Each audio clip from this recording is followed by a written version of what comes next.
Okay, so at the end of part two, we were talking about how to navigate those moments of doubt and uncertainty, those times when it feels like manifestation just isn't working. Right, like when you're putting in the effort but not seeing the results. Yeah, exactly. Yeah. It's so easy to get discouraged and think, like, what's the point? Totally, especially when you've like bought into the idea that manifestation should be easy and effortless.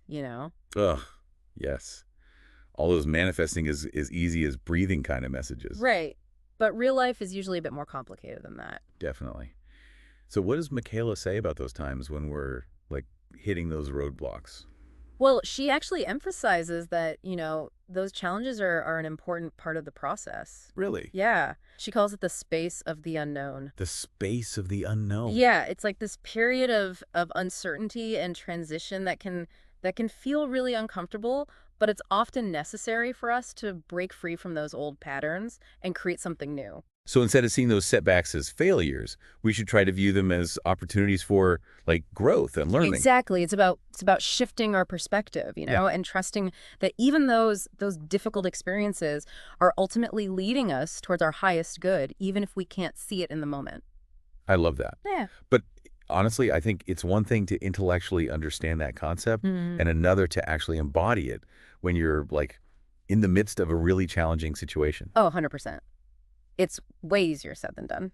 So what does Michaela suggest for like navigating those moments when we're feeling, I don't know, lost, discouraged, just plain frustrated? Well, she really emphasizes the importance of patience, I love that. self-compassion. She reminds us that this is not a quick fix. Yeah. It's an ongoing journey of self-discovery and growth. So it's okay to, like, feel all the feels, to stumble, Absolutely. to fall back into old patterns sometimes. Yeah, it's all part of the process.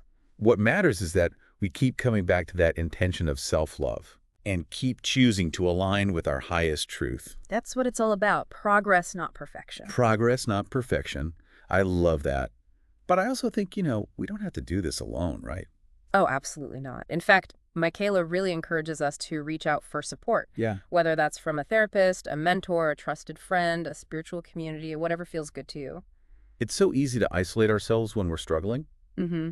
but having that connection with others, like, it can make such a huge difference. It's like having a lifeline.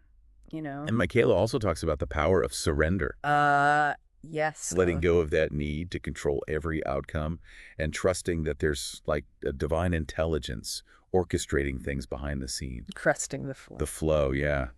I think that can be a really difficult concept to grasp, especially for those of us who are, used to being in control. Yeah, for sure. So what does she really mean by surrender? She uses this beautiful analogy Okay. of a river flowing towards the ocean. Our minds want to try to control the direction of the river, Yeah. make it flow a certain way, but when we surrender to the natural flow, we allow ourselves to be like carried effortlessly towards our destination.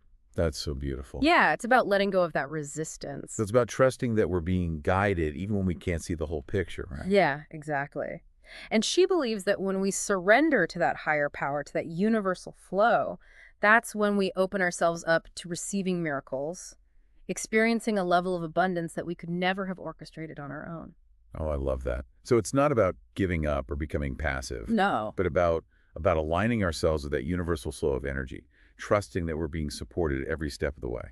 That's a beautiful way to put it. I think that's such an empowering message because Yeah. it reminds us that we're not alone in this journey. Not at all. So as we're wrapping up this deep dive into Michaela's approach to manifestation, what's, like, one key takeaway that you think our listeners should really remember?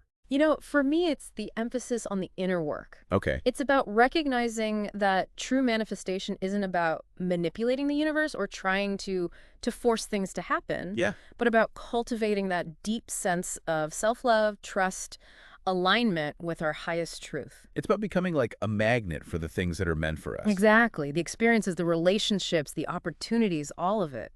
And what I love about that is it's not just about, like, achieving our own personal goals. Right. It's about contributing to a more loving and harmonious world. Absolutely. As we heal and transform ourselves, we naturally become a ripple effect. Inspiring and uplifting those around us. Totally. It all starts within. Mikhail's reminding us that we're all interconnected Hmm. and that our individual journeys of self-discovery and healing can actually contribute to, like, a collective awakening of consciousness. That's a beautiful thought. As you go about your day, Remember to be kind to yourself. Trust the process. And believe in the magic of your own potential. And until next time, keep diving deep.